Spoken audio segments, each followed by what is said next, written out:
नमस्कार दोस्तों EPS 95 pension बढ़ाने की प्रक्रिया क्या है, किस प्रकार से हमारी ईपीएस 95 पेंशन बढ़ोतरी होगी। सबसे पहले दोस्तों पेंशन बढ़ाने की मांग जिस प्रकार से हम कर रहे हैं, संगठन कर रहे हैं, जैसे ईपीएफओ से हम मांग करेंगे, उसके द्वारा दोस्तों ईपीएफओ के द्वारा हमारी आवाज़ को उठाई जाएगी। मान लीजिए बिहार के ईपीएस 95 पेंशनर ने न्यूनतम पेंशन 7,500 करने की मांग की।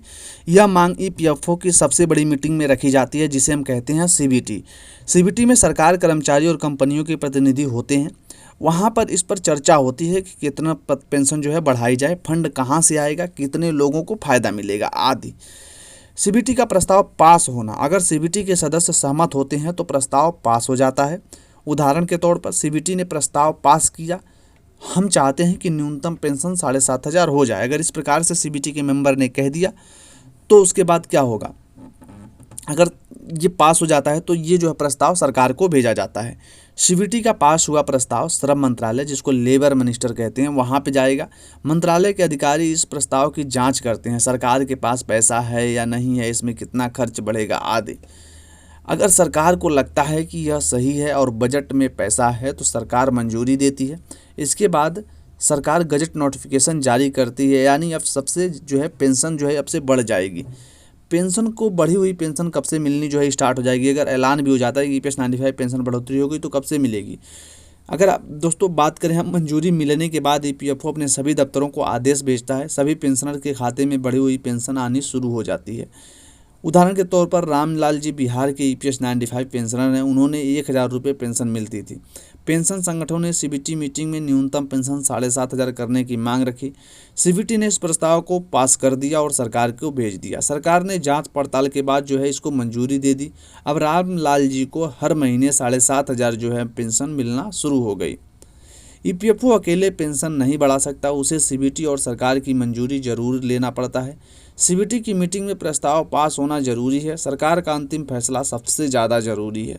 साथियों, आपकी पेंशन बढ़ने के लिए संगठित आवाज़ उठाना जरूरी है, प्रस्ताव पास कराना और सरकार पर दबाव बनाना जरूरी है। मिलकर कोशिश करेंगे तो बदलाव जरूर आएगा। कमांडो सुखराव साहब इसी उम्मीद में आगे बढ़ रहे हैं।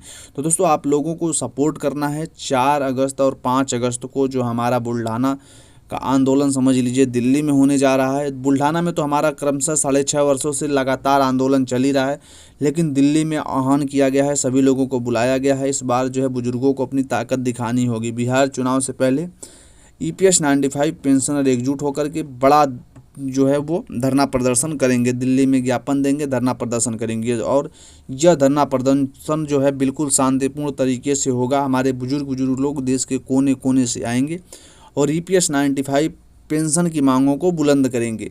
हर जगह ईपीएस 95 पेंशनरों के साथ सिर्फ धोखा छलावा हर एक सरकार कर रही है, चाहे वो मौजूदा सरकार हो या पिछली सरकारों हो। हर बार जो है ईपीएस 95 पेंशनरों को ही ठगा जाता है। हर बार ईपीएस 95 पेंशनरों के साथ जसपासों के साथ खेला जाता है। ईपीएस 95 पेंशनर्स क्या इस देश के वासी नहीं हैं? ये सरकार से सवाल लाजिमी बनता है और इस सवाल का जवाब सरकार को देना होगा। क्यों देना होगा? क्योंकि ईपीएस 95 पेंशनर ने इस देश के लिए खून पसीना बहाया है। उन्होंने दिन रात एक करके मेहनत करके ईपीएस 95 पेंशन में योगदान दे करके देश को इतना ऊपर लेके गए और आज उन्हीं लोगों को खाने को नहीं मिल रहा है, खाने को तरस रहे हैं। दूसरे के सामने हाथ फैलाना पड़ रहा है। जो इस देश को खुद दिए हैं आज वही हाथ फैला रहे हैं। ईपीएस 95 पेंशन में जो फंड है वो फंड किसका है? हमारे इन्हीं बुजुर्गों का तो है। इसका मालिकाना हक सरकार के पास थोड़ी है, लेकिन सरकार ने उस पर कब्जा करके रखा हुआ है। वो सरकार का हो गया है इस समय? बिल्कुल नहीं। ईपीएस 95 पेंशनरों ने सिर्फ पैसा जमा किया, उसके मालिक नहीं है वो लोग ईपीएफओ के अधिकारी या कोई। उस पैसे का मालिक हमारा बुजुर्ग ही है, जिन्होंने दिन रात मेहनत करके उस पैसों को पाई पाई जोड़ करके उसमें जमा किया और अब बुढ़ाई में उसे 1,000 रुपये की पेंशन जीने पर मजबूर की जा रही है। ये कहाँ तक न्याय है हमारे बुजुर्गों के साथ, ईपीएस 95 पेंशनरों के साथ?